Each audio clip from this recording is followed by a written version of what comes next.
When large jobs require moving massive amounts of snow, get the work done quickly and efficiently with the Western Pile Driver and all-new Pile Driver XL pusher plows, both featuring Trace Edge technology. These pushers scrape down to the pavement with an advanced cutting-edge system that has independent 2-foot sections that move vertically, oscillate, and trip. Get more jobs done faster with the Western Pile Driver lineup of pusher plows. Welcome to the Entrepreneurial Journey with your host, Dave Westcott. The Entrepreneurial Journey is a weekly podcast that streams live every Tuesday at 9:15 a.m. Pacific on Dave's YouTube channel and LinkedIn profile. Now here's Dave with this week's episode. Good morning and welcome to the Entrepreneurial Journey. I'm your host, Dave Westcott, and I've got with me today special guest, David Morgan, founder and owner of the Morgan Report. David, good morning. Good morning. Do you go by Dave or David? David's preferred, but you can call me, hey, you, just don't call me late for dinner, right? No, we won't do that. Maybe late for breakfast. But, we're going to have a little bit of fun on the show. Listen, so I think I heard this right, kind of in our pre-call, ramble. You were at Super Bowl 11. That's correct. The one and only Super Bowl I ever went to, and I was fresh out of college, first or second year in my quote-unquote career job, and the Raiders had made it to the Super Bowl. We were season ticket holders. You got equal seats to what your season tickets were. So my dad had two, one for me, one for him. And my dad surrendered his ticket to my brother-in-law. So my dad actually never got to see a Super Bowl. So me and my brother-in-law went down to the Rose Bowl and walking around, and there were some Viking fans there, of course, both sides, the Vikings and the Raiders. And a couple of Vikings came up with these helmets with the big horns on them, and they had purple jock straps hanging from the horns. So I jumped in there. No phone cameras in those days, a real camera, right? And clicked a couple pitches, very memorial time. And of course, they just dominated that whole game. And that was kind of the Raiders in the 70s. They were pretty powerful back then. Yeah, that's got to be a pretty amazing. Experience. I mean, you say you've only been to the Super Bowl once, but I think that a lot of people, they see their team going, and then they click on the internet and they look at the price of those tickets and they say, "Well, I think I'm just going to watch it on TV because I don't want to pay $20,000 or $5,000 or whatever it costs to go." So, going to the Super Bowl has to be a pretty surreal experience. Something I'm sure you take with you forever. If the Raiders go back, are you going? I would do it. Yeah. It'd be you on would the do bucket it. list. I would. Yeah. No, it would be something that, I could do it. Yeah. You would pull the trigger. I probably would pull the trigger. And so what is it inside of you that makes you want to pull the trigger on that? Vindication, sort of like the silver market, like, they finally are a good team again, but I've certainly had my doubts, as we said off air, and I don't know how this is going to go over, but I'm seeing my first game in the Allegiant Stadium. I've seen them in Oakland, I've seen them in LA, seen them in the Rose Bowl. I've been, but I've never been to Las Vegas. I've been to Las Vegas, never been to Allegiant Stadium for a game. But I'm thinking about bringing a paper bag because the O-line's horrible and it's getting worse with injuries. So I don't know how that game's going to go, but I'm going to be there and I'll watch it. All right, there you go. You're going to be there to support your silver and black, your boys in silver and black, bad boys of football, as I like to say. That's awesome, man. I love it. I think that those moments are big in life. I'm a big hockey fan. I'm a Boston Bruins fan. When the Bruins go to the Stanley Cup, I go. I've traveled back and forth, home games, away games. I've spent the money on the tickets, and I've spent way too much money on it. But at the end of the day, listen, you only get one life. And I think when you love something and you love your team, I would say that, watching the Boston Bruins, for me, lose in 2013, losing whatever it was, 2018, was still amazing experiences. It doesn't matter what I spent to get there. It doesn't matter the airfare back and forth, the cost. The experience was awesome, and it's something that I still take with me, and I hope to be able to see them win someday. But very good for you, man. I love it. Let's dive in. So at age 11, 1965, you notice something strange. The U.S. government removes silver from American coins, replacing them with copper or nickel pieces. Johnson slugs, I guess, is what they're called. That's a new term for me, but Johnson slugs. And this sparks a lifetime fascination with the simple question, what gives money its real value? That's such an interesting opening. Talk to me a little bit about that, about, what was that interest? What are you doing with it now? Just so interesting to be at age 11 and say, wow, I'm going to, pursue this, and it becomes a lifelong pursuit. Yeah, and really, just to give you the full story, I'll try to be succinct.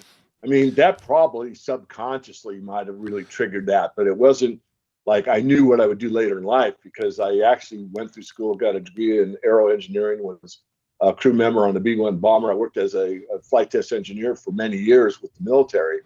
But my passion for the markets was right there from the get-go. When I was about 16, but that's what you want to do for a living. So I want to work in the financial markets.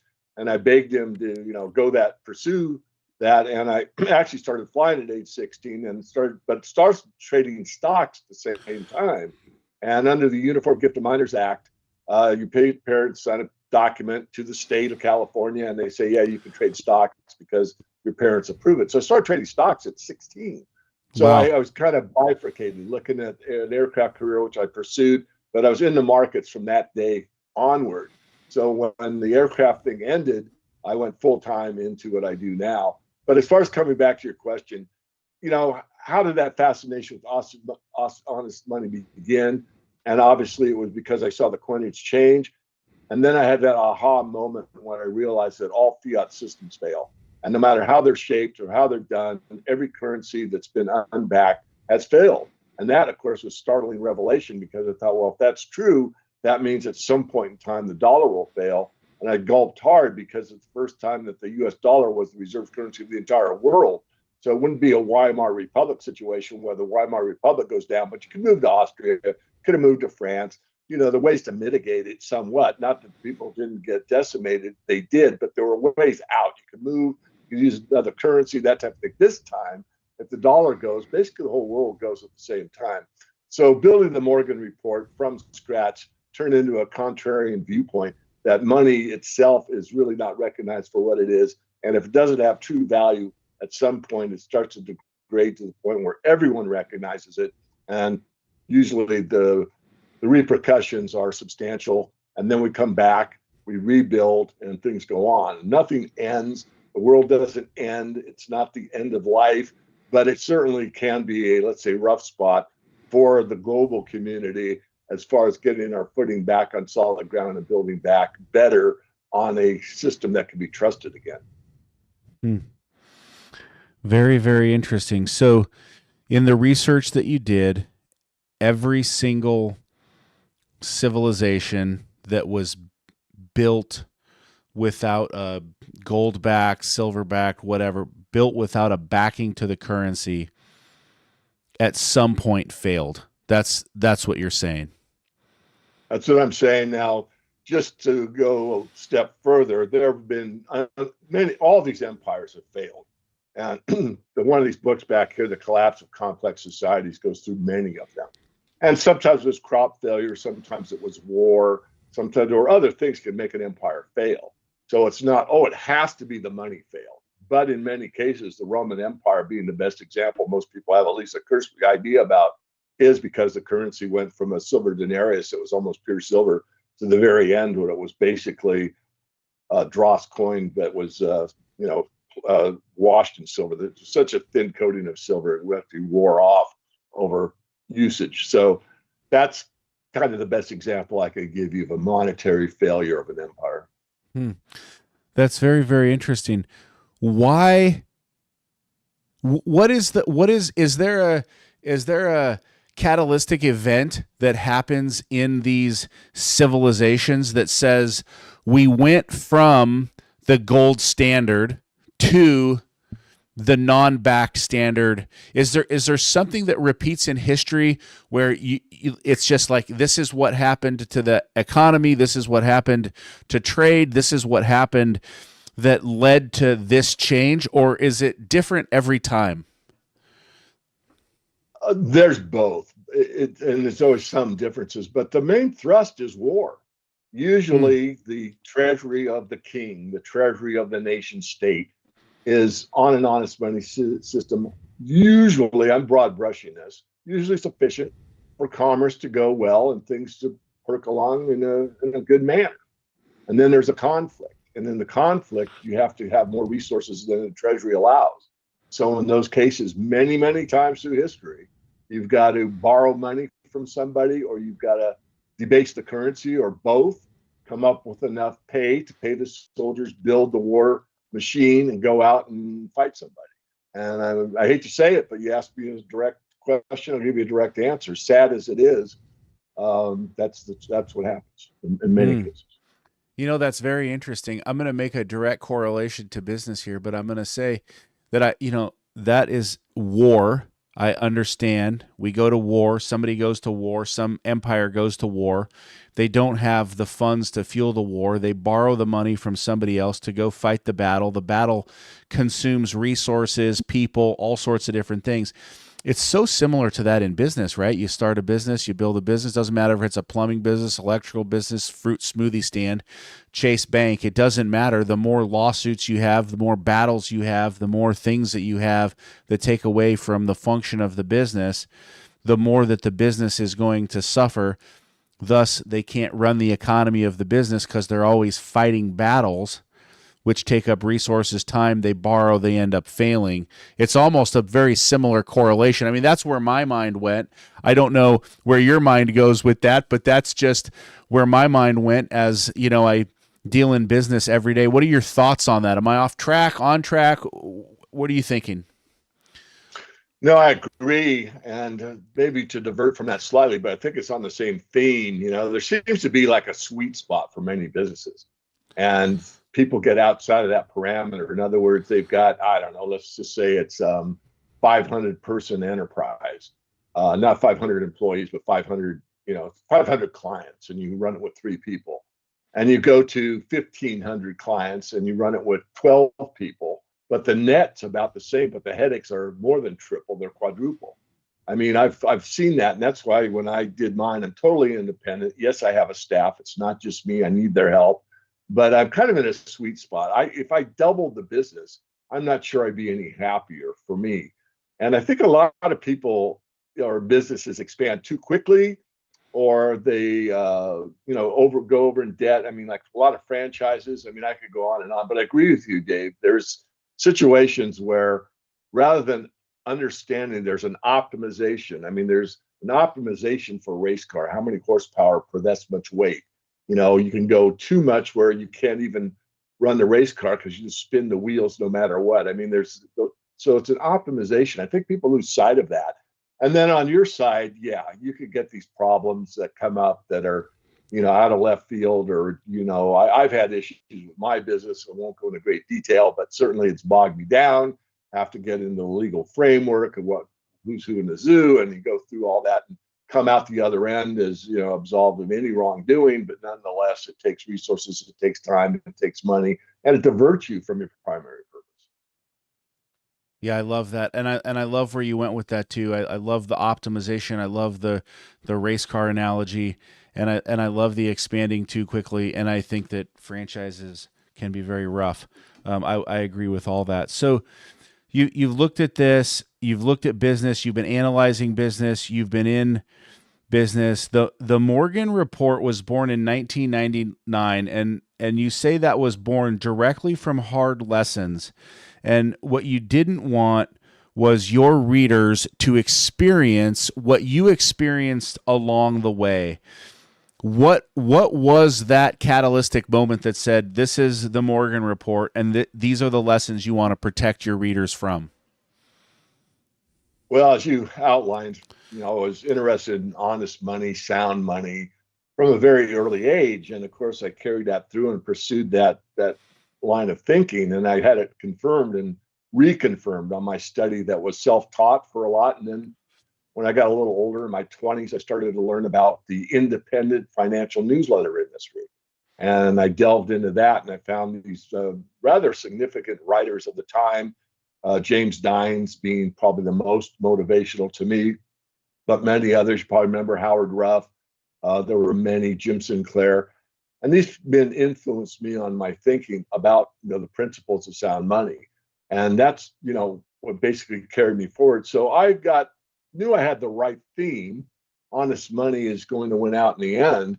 Now, how do you invest in it? And most of these guys talked about investing in the companies that produce real wealth, gold and silver mining companies. So being kind of a Bitcoin mindset, and of course, Bitcoin wasn't even a thought in those days, but how do you get rich quick? So I'm working overtime in the aircraft industry. Guys are buying Corvettes and I'm buying mining stocks. Well, I bought the wrong kind of stocks. I bought the story stocks. This company's been in, West whatever, and it's found this and no one's ever been there before, blah, blah, blah. And they all have these fabulous stories and they're cheap, 12 cents, 20 cents, 25 cents. And so I started buying those. Well, I found out after the cycle peaked, and I bought physical metal too. And I bought a couple of bigger stocks, but I put more money into the junior space than I should have. And I didn't do as well as I could have. And I learned that lesson. So when I started the Morgan Report, I said, lesson learned. I'm going to put big money in big companies, medium money in medium companies. And I will speculate like we all like to do, but I'm going to do it with money I can afford to lose. So I put out the premise or the primer for the Morgan Report. And when you get a subscription, the first thing you're supposed to do is read how to use the Morgan Report. Now I do a one-on-one with new clients. I have a half-hour call, usually share my screen, go through. First of all, I ask them, have you read how to use the Morgan Report? In most cases, they have. If they haven't, I can go through it in a few minutes. And then I go to my screen and show them, what's going on in the markets, why you want this company over this one or this one kind of thing. Obey the rules, you will do fine. So it came from losing money, basically, where I could have done a lot better had I just followed the guidance I was given, because most of these guys were of the idea that you do weight the portfolio. Only I just do better than that. I was buying all these great stories, but very few of them work out. In fact, the last statement, Dave, 1 out of 4,000 becomes a mine. So you're betting that kind of odds. Whereas if you buy a producing company, by looking at the financial statements, hey, they're making money. Their margins are 50% mining gold. This company's just printing money. Buy it. And of course, again, a hard-learned lesson, but that's what I teach with my work. That's very, very interesting. So there are 50,000 subscribers today for the Morgan Report. Yeah, and I'll interject there real quickly. That's for the free issue. I do a free issue that's obviously free, and I have about 50,000 on that.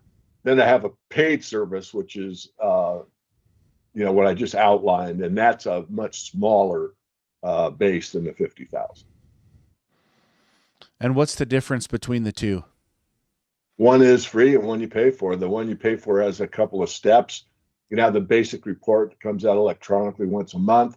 And the premium service, which most people do, is you get the basic report, and I click on and do a video during the week, sometimes once or twice per week, about current conditions, questions to the editor, what's going on in whatever the markets are, because gold really looks at all the markets. You look at the bond market, you look at what's happening to the dollar, you look at foreign currencies exchange, you look at what's going on with tariffs. I mean, gold encompasses everything because it is the real money, and the banks know that. That's why we've had these major central banks buying gold hand over fist the last few years. They know what's coming and they're preparing for it.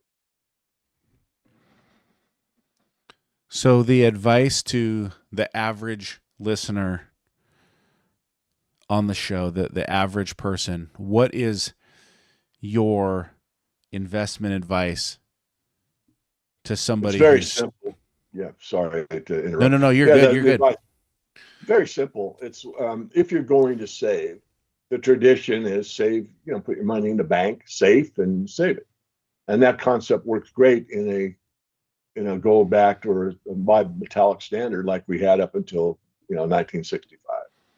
And if we get away from that, which we did August 15th, 1971, when Nixon closed the gold window, you save in money and you spend in currency. Currency is printed fiat, the stuff we call money that's in our wallets with pieces of pictures of presidents or the electronic form therein, your credit card.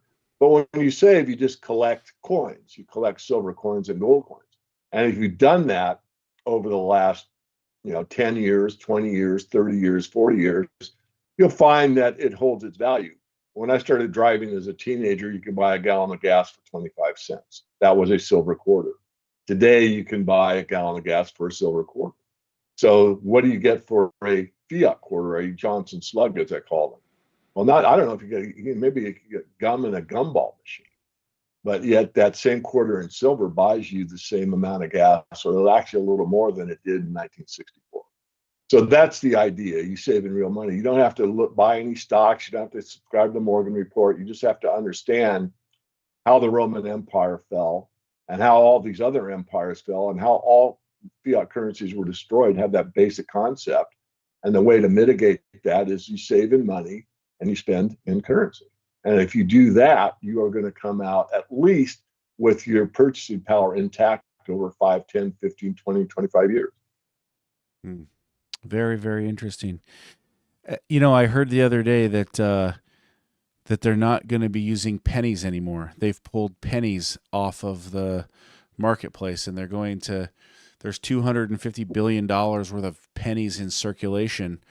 But if a convenience store needs $1,000 in pennies every week, the banks aren't going to have pennies to deliver to them because they've pulled pennies. Any thought on that? Does that have any weight into what happens with the currencies or anything like that? Several. I'll try to be succinct. One is it was a two-step process. The first was that they took the copper out of the pennies, started making them out of zinc primarily. And then even at that, it cost too much to make a penny. So even when they debasement just means, I think everyone knows the word debasement. So they took the copper out. It was more valuable. So they used zinc, which is cheaper. And now even that's failing. And the other thought was when I was young, we lived in San Diego, California, and we go across the border into Mexico. So it was kind of a thrill to go to a different country.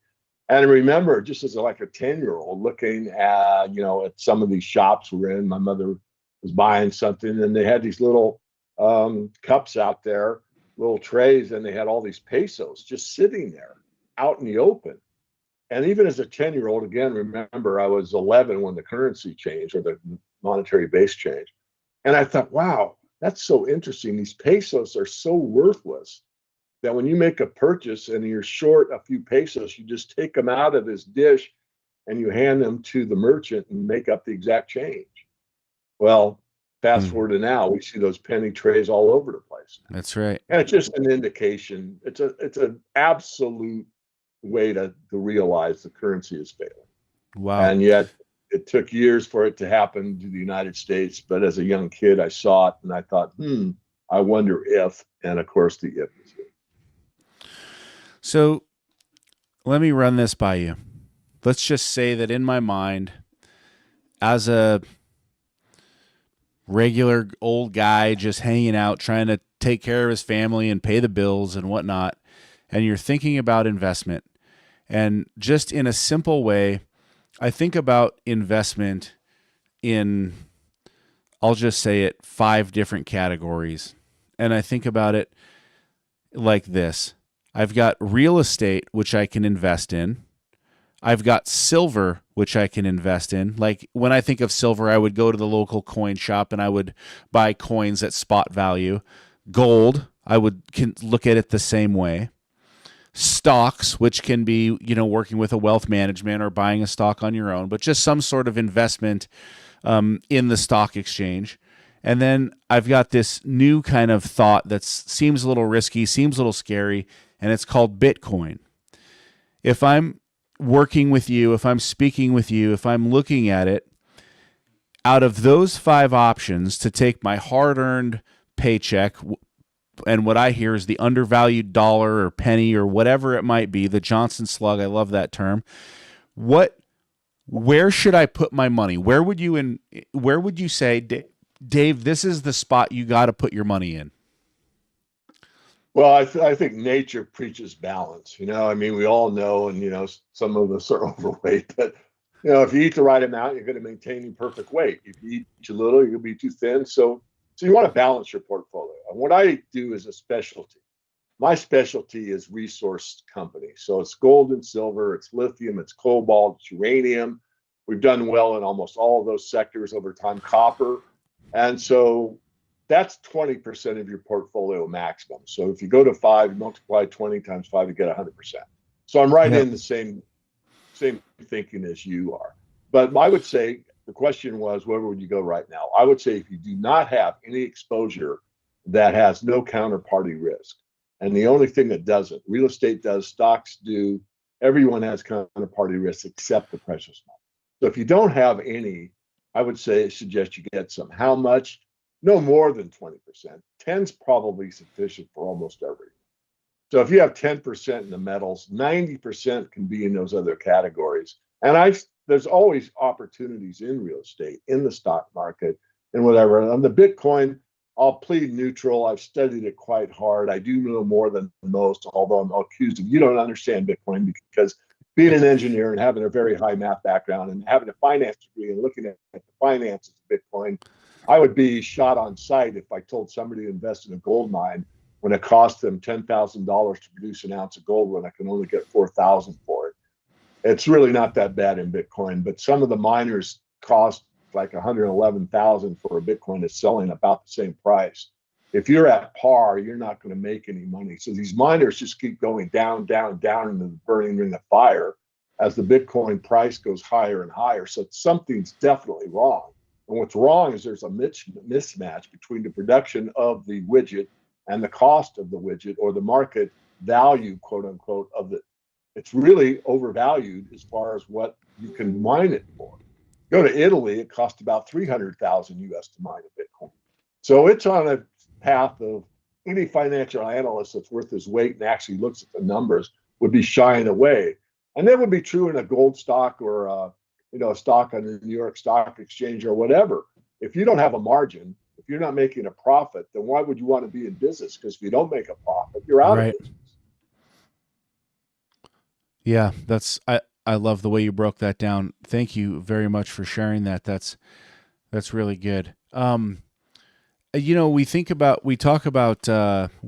talking about these empires that fail and what's happening. Do you have any sort of predictability on when the US fails like the Roman Empire? I mean, if it's on that same trajectory and it's on that same path, if you're thinking about it and you're seeing these things start to change, and we know that now we've got pennies in the dish at 7-Eleven that say, need one, take one, give one, have one, whatever the little slogan is they've got there.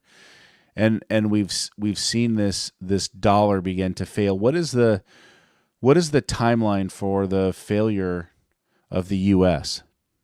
Yeah, that's extremely hard. I mean, going back to my youth in my 20s and 30s and saying, looking at these guys that I, honored and learned from, and, many of them thought, by the end of, the late 80s that something would happen. And then there was a book that came out, Bankruptcy, 1999. That's 25 years ago, and that didn't happen.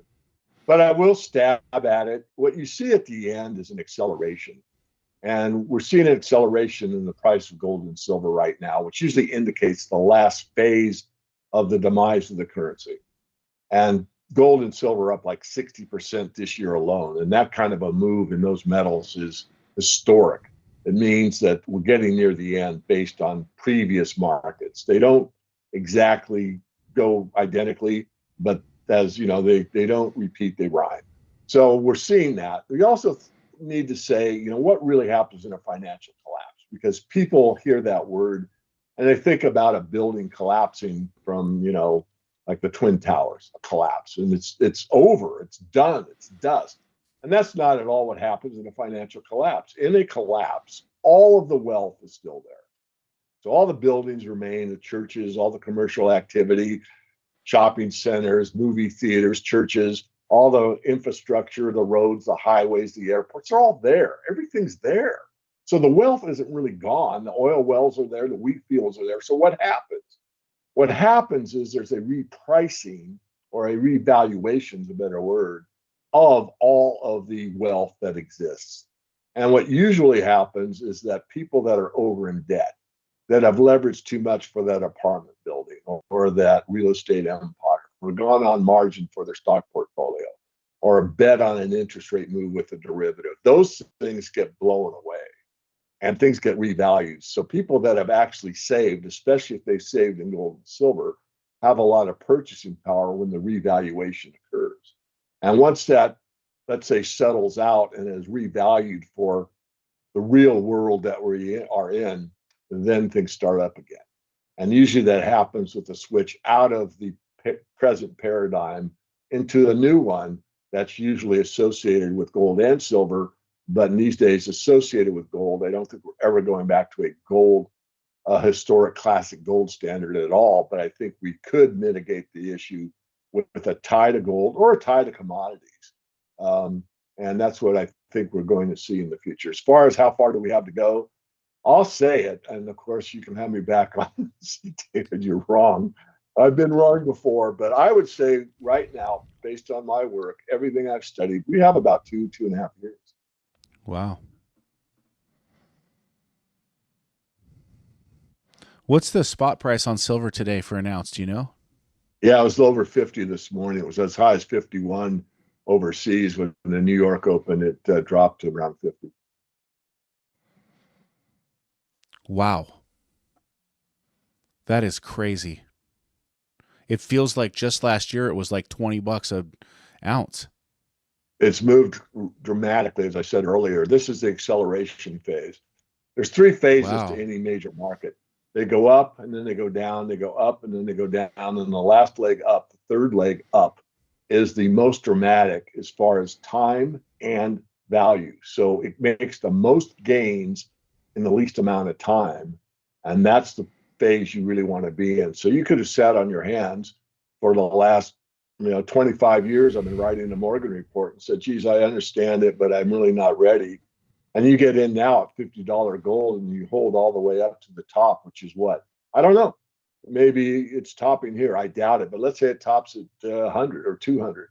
You can make more money maybe in the right mining stock in this last phase than you could have if you held on for the last 10 years. All I'm saying is that you make the most gains in a very short time. And that's what usually happens, just because I said it and I can prove it in real estate. I can prove it in the tech rec. I can show it to you on the downside. Doesn't necessarily mean it's correct this time, but it's certainly showing its hand right now with what we're seeing with both gold and silver, central bank purchases, the move of gold from west to east. China's basically taking over the gold market as far as not only the futures activity, but also the hardcore physical realm of the precious metals. They're doing it primarily in gold, not silver quite yet. So there's a big shift between who's actually the producer of the world's goods and where the gold lies. If you go back to back in the history and you look at the British Empire, the sun never set, and Great Britain was on the basically gold silver standard, the pound sterling. They had most of the gold, they had most of the wealth, they had most of the production through the colonial form of government. And then it shifted. And then during, after the World War I into World War II, all that gold left, went to the United States, and we were the means of production, and we were the powerhouse. So basically in the Austrian school of thinking, which I adhere to for the most part, wealth is the means of production. It's not a bunch of gold or silver, a bunch of currency. It's who produces the most wealth. If you're producing the most automobiles, industry, factories, and producing goods and services, that's wealth. Well, that's what China's been doing for the last couple of decades. They are producing most of the world's, let's say, manufactured goods. And that's where the real wealth is. And isn't it interesting? Gold is flowing into China. Wow. You must be the most interesting person I have ever spoken with. This is so interesting. I think it's just crazy. Just so interesting what's happening, with the prices of these things and how it's happening. So, I mean, I think you got to be foolish not to become a part of the Morgan Report. I mean, how do you not do this? But listen, what does it cost to be to be on the paid subscription, to get the video, to be, seeing what you're seeing on a daily basis? Yeah, that's for, serious investors. I mean, we have the basic service is 500 a year. And then if you want the premium service, it's 1,000 a year. My consulting fee is 1,000 an hour, but I put up a new website, a landing page, themorganreport.com. And if you're not sure, I'm giving a 15-minute one-on-one with me, not one of the staff, to see if it's a good fit for you or not. And really very few have taken, most people that take advantage of it do it, from a good heart, a good head. In other words, they're serious. Some are just want to talk to me or whatever, and that's fine. I mean, I'll take all the calls. So it's a $250 value for your listeners, your viewers, to go ahead and have a one-on-one. And again, I'm not predicting the end of the world. It will. I mean, I think everyone realizes at the end of these great inflations, everyone sees it, and that's why the currency, quote unquote, collapses. Because when you're making more money than you ever had as a number, you've gone from that 30,000 of 10 years ago, and now you're making 120,000, but you don't feel as wealthy. How come? I'm making 4 times as much, but it's not buying the same that it did, 20 years ago. That's right. Everyone wakes up to that. If these groceries cost too much, gas is killing me. My insurance bills have gone up. My, medical costs have gone up. My paying for my kids' education has gone up. I mean, even my, clothing bill is higher and all that stuff. And so that can't be avoided. So if people recognize it, then they start to look for answers. The answers are, but the system's corrupt. The money system is going away, or it's fading fast. I need to take action. What action can I take? And that's when you see the whole thing start to reset. And that reset's overused, but that's what happens. When you look at the cost of silver today, 50-51 a spot, is it still a good place to invest at that cost? Or has that time spent? Yeah. So all markets go from undervalued to fair valued to overvalued. And so gold and silver have been undervalued for a very long time. And there's a reason for that. The banking establishment doesn't want anyone waking up to the fact that there's a way to save in real money that prevents you from losing out on your purchasing power, as we outlined already. They don't want that out there. They want people saving in their banks with their currency. So you don't hear about buying gold and silver. But that's basically, what to do it. And you're going to have to bring me back, Dave. I lost my train of thought for a second. What was the question? The question was, at 50-51 a spot, is it a good place to buy or not? Yeah. Thank you. Yeah. So right now I would say that gold and silver are fair value. It costs maybe $30 to get silver out of the ground on average. Selling at 50, that's a margin. Remember, we talked about profit in the business. Gold takes about 2,000 to get an ounce out of the ground, selling for 4,000. So the margins are very high for those businesses. But that we have to remember is it getting paid in the fiat system. And everything I said is true. But now how long is that 4,000 going to be worth 4,000? And that's the acceleration phase I brought up earlier. So what happens is, rather than look at it like a widget business, like we learn in business school, widget just means a product.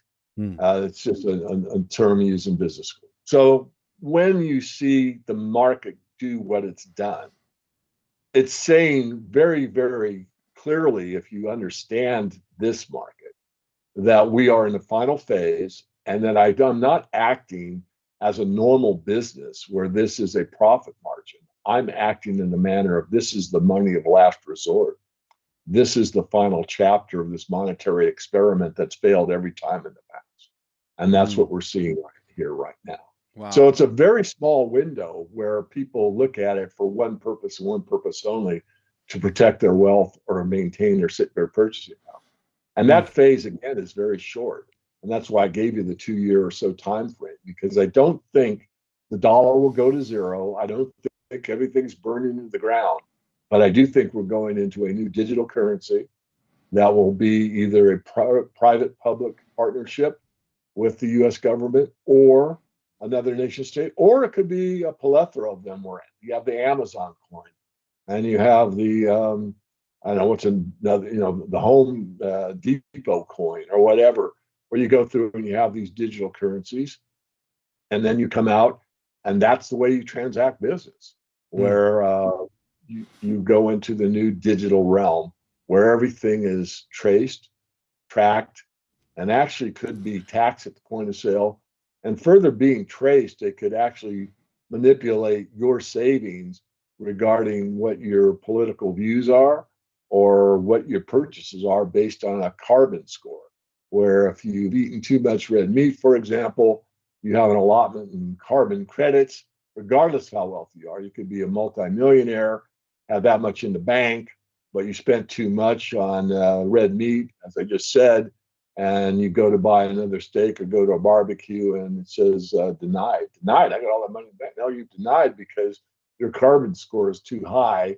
If you buy this, it's going to put you over your allotted amount for the month. And this is very, very scary. Will that manifest or not? I do not know.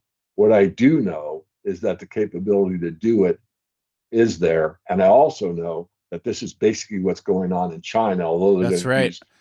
don't use carbon credits, they use their social credits, which is basically how well and how good you are at bowing to Big Brother and the societal norm that's put out by the CCP.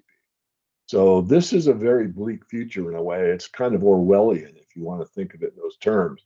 And this is something that's my main theme. As much as I'm a sound or honest money advocate, it doesn't matter if you got the biggest pile of gold in 2 counties or in a state if you don't have your freedom. Because if you've lost your freedom, it doesn't matter how much money you have, fiat or otherwise. Very true.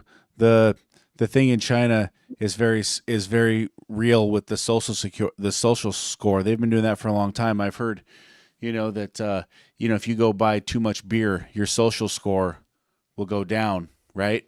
If Right. they're tracking it with all these cameras and all these things, and it's just it's pretty scary. I think I think that's that's a crazy place for the world to go, but it could definitely go there. And I would say that I had some fun with this radium. You're familiar with this radium? I think is what it's called. It's a coin. A little bit. Now you know probably more about it than me. So tell me more. Well, this radium. I bought an ounce of radium for like $1,400. I bought 3 ounces of radium for $1,400 a piece, and they came in and I got a call from Buddy, and he's like, "Hey, you should check out that price on radium," and it was at like 15 I think it's grand an ounce. rhodium. Go Rhodium, ahead. that's right, rhodium. Yes, Yeah, no, that's I'm what it is. familiar with it. Yeah, I am familiar. Okay, go But ahead. the price on that, I got paid out $45,000 for a $4,500, investment. Good for you. Yeah, no, rhodium's been, I mean, very few people know about it. I've never bought it. But yeah, the people that did are well. In fact, my coin dealer here in town kind of poked at me a little bit because I'm fairly well known in town because of what I do for a living. And hey, you missed it, big boy. I never said I knew everything. I never said I got every one of them right, but good for you.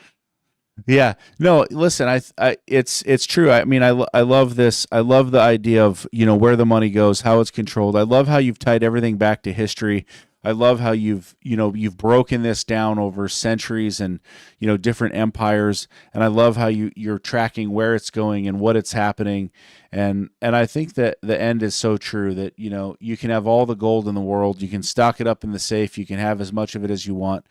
But if you don't have freedom, it doesn't really mean anything. And so, staying free and keeping that freedom as a country, as a society that we live in here in the U.S., I think is very, very important. Advice for any listener out there today. What piece of advice would you give the audience? Oh, I think there's a few. The coming monetary reset we talked about. For personal and philosophical insight, what freedom means to you as both an investor and an entrepreneur. How perseverance, self-education, and conviction have shaped your path. Continue. You could take all the input in the world, but I was asked on another program, "What's your life, statement?" And I had to struggle. Of course, it finally came to me, and it's "To thine own self be true." I mean, over the Oracle of Delphi, that's what was purportedly stated: "To thine own self be true." Be true to your own values, and the values that are inherent in the founding of this country that we were taught when I was an eighth grader. I mean, I don't know if they're even taught anymore. These principles are what make a good society. So I think entrepreneurs can hedge against the financial storm by thinking like miners, build assets that produce real value, not just paper profits. And then I think in closing, sound money is sound business. Entrepreneurs build real value. That's the antidote for a fiat system. And lastly, the greatest wealth is freedom and to live and align yourself with the truth. Hmm. That is great insight. David, on October 22nd, 2025, the documentary Silver Sunrise was launched. This film is about breaking free from the stress, fear, and control of money. Can you talk to us a little bit about that? Certainly will, Dave. It was, I was actually coached. I have a business coach I use, and he said, you've written 3 books on silver and the monetary system and what it does to people, but people don't really read. Why don't you make a movie? Oh my goodness, I know nothing about making a movie, but I, have a lot of great contacts and a lot of things. I think, I don't know what your beliefs are about a higher power or alignment with the universe, whatever you want to call it. I think it just kind of fell into place. And so it was a 2.5-year struggle. It didn't go that easy, but I finally produced it. And it has to do with the power of money. I call them the money powers. And it does have so much influence on our life because money transcends everything. I mean, it transcends religion. It transcends nationality. It transcends race.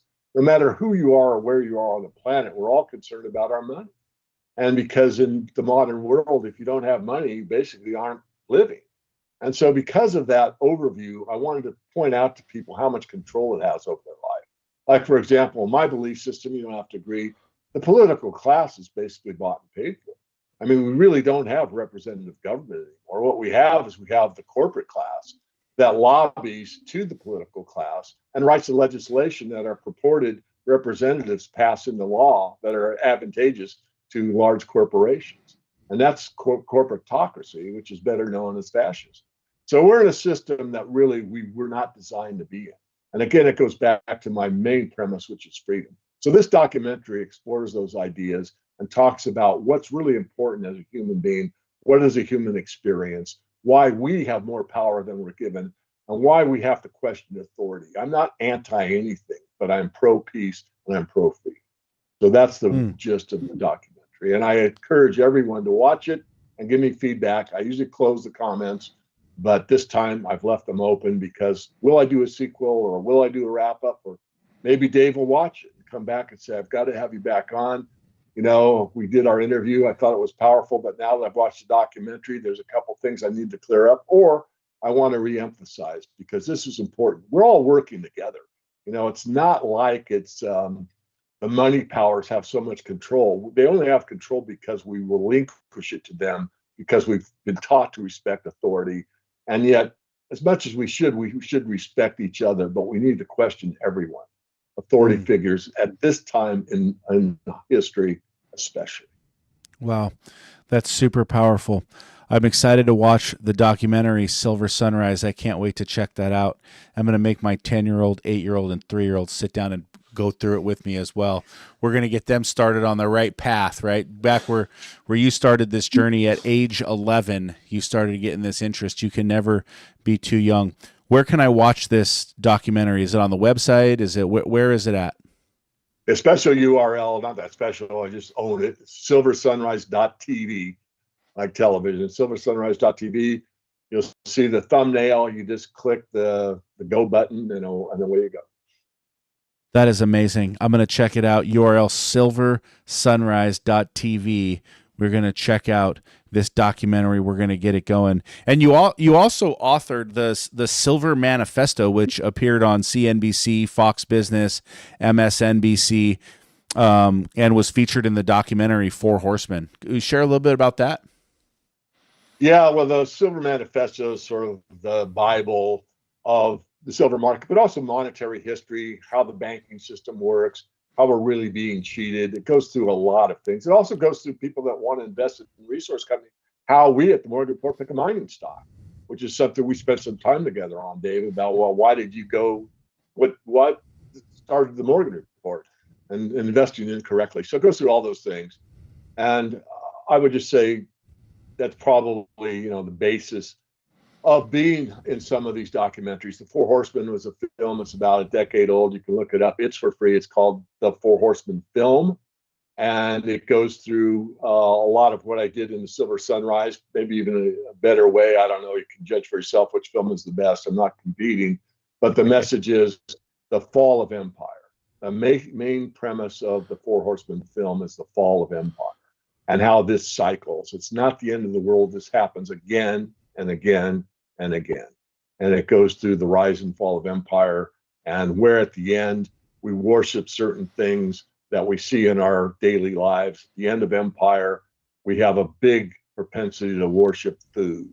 And we have, the food channel and these chef battles and the battle of the barbecue and all this stuff that goes on. That is a very big indicator, just like the pennies out on the tray. We all have a very big overemphasis on sex. That's another red flag for the age of empire coming to an end. And of course, the political class is highly corrupted and don't serve the people anymore, but really are in to get the last vestiges of wealth for themselves and put it in their pocket. And you can look at some of the politicians out there that are front running people with inside information. And it's okay. I don't know, I know I'm older than you, but we had to read, Animal Farm, 1984, A Brave New World, in high school. And in Animal Farm, the famous line I've always remembered is all animals are created equal, except some animals are more equal than others. And that's where our society is morphed. So I think that's a summation. But yeah, both those films are available. They're both for free. And again, I appreciate someone that's so open-minded as you to hear the whole story. I mean, there's people that I got some very wealthy people that has turned me off. And that's okay. I'm not trying to control anyone. But I do like people that are open-minded because they're so wealthy. They don't want to even fathom the idea that money doesn't buy everything. And it doesn't. It's our heart, our head, and our hands. It's us as human beings. And we got to get back to becoming more together and see what unites us rather than what separates us. This red-blue thing, to me, is a ruse. As far as I'm concerned, there's a left wing and a right wing, and it's attached to the same bird, flying the same direction at different speeds. I love that. I love that. That's a great line. I will tell you that the only book that I read in high school was Animal Farm. I didn't read anything else, but the only book that I read was Animal Farm. So I won't say that I loved being in class, but I did read Animal Farm, and I've been successful beyond whatever happened in high school. I got to ask you, this painting that's in the screen that we're looking at here with it looks like some sort of building, maybe the White House building or some Capitol building, maybe the Jefferson Memorial. I don't know what that is, something like that with the flag, and then we've got this person on a horse with looks like a shield and another flag, and then some people behind it. Is there a significant meaning behind this? There is. Yeah, it's from GATA, GATA.org, O-R-G. It's the Gold Antitrust Action Committee. They've been around basically from about the same time I started the Morgan Report. And it talks about the banking system and how they suppress the price of gold from time to time. And it's basically the Don Quixote story. The truth will win out in the end. And it's basically that building, as you outlined, is representative of the authoritarian power. We have the power. We're behind this building. We are the authority. You must obey. And of course, the invincible, that the truth is more powerful than anything. And we that stand together to march to the truth can overcome anything. And that, again, gets back to personal responsibility. And that, of course, is something that we haven't really been taught in a long time. I love it. This has been an amazing show. I have loved every minute that I've spent with you. How can people find the Minority Report, whether they want to be on the 500 a year program, the 1,000 a year program, whether they want to consult with you, whether they want the free report? How can people get a hold of you? How can they find it? Is it on social media? Is it just on the website? Where can people connect? It's all over, but the best is themorganreport.com. And there's icons at the bottom of the page for my X presence, my LinkedIn presence, the Facebook presence, and the YouTube presence. Or if you're stuck, forget, my name is very simple, David Morgan. Just type in David Morgan Silver. If you, any search engine, you put in those three words, and you hit enter, the first 4 pages will come up with stuff. All right. And so you're on LinkedIn. You're hanging out on social media. Yes. My big one is X.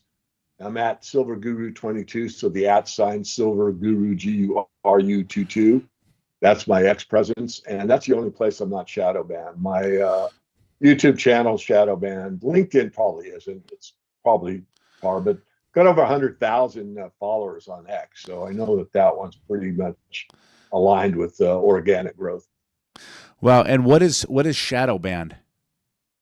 It's that the algorithm doesn't pick up your interviews like this that I'll post on my YouTube channel, but it will never recommend them. And so they never get recommended in the feed. Many people go, man, I didn't know you did so many interviews, because they don't go to my blog. The best way to see everything I do is just go to themorganreport.com for free. And the free report's there as well. You just put in a name and an email and verify it's you, and you get it for free, the free side of it. And then all the blogs the blog shows all the interviews. So a lot of people, oh, I saw you on so-and-so show. It's like, oh, you get on a show once a year. Now I've been on that show once a year, but I usually do 2 interviews a week. So I'm doing like, 8 to 10 per month. And some people know that, some people don't, because it doesn't pop on their feed in YouTube, or doesn't pop on their feed on LinkedIn or whatever. And so they don't see it unless it's handed to them. Whereas if you get on the free list, every one of those goes direct to your inbox, and there it is. I've heard him say that before. Click off it. I don't mind. A lot of what I say is repetitive, but then again, there's other interviews like you that really take it from the basics, which you can never build a strong enough foundation. And I'm really grateful that we got to go through the foundation, because once that's understood, it's really hard to deny. And we talked about the pennies or the pesos in Mexico and the pennies at 7-Eleven. And it's just right there if you know what to do. Yeah, you did an incredible job breaking it down. I mean, this has been the most valuable hour. I mean, I'm the real winner here. Spending time with you has been the best. I think it was better than hearing about the Super Bowl 11, which was pretty awesome in and of itself. So, I'm the real winner here, and I thank you for your time. I got one final question. There's a big billboard, whiteboard, side of the road, side of the freeway, down through LA, wherever it is, all over the world. What's one sentence, one word that you would leave with the audience? I guess, all fiat fails would be the 3-word sentence, but I'd want to add on to that. I would say something like, be aware, all fiat fails. So people are aware what they're running into. I love it. Be aware, all fiat fails. Yeah, it's true. I mean, listen, you've changed my trajectory. I'm definitely going to become a customer. I mean, if there's anything that's gained here, I will now be following and learning and listening along the journey, because I got 2.5 pages of notes here, and I've had an absolutely incredible time just learning and listening to you speak today, and I'm sure the audience has as well. Thank you so much for your time, David. It's been absolutely incredible having you on the show. I really appreciate your time. This has been the Entrepreneurial Journey. I'm your host, Dave Westcott. We're back 9:15 a.m. Pacific Standard Time every Tuesday. We are hanging out and we're having a great time. Drop your comments into the comment box. Give us a like. Give us a share. Thank you so much for your time. David, it's been awesome hanging out with you. My pleasure. Thank you. Introducing the all-new Western Enforcer V-Plow. Engineered with all the features, efficiency, and performance of full-size Western V-Plows, built specifically for your half-ton truck. For more information, visit westernplows.com.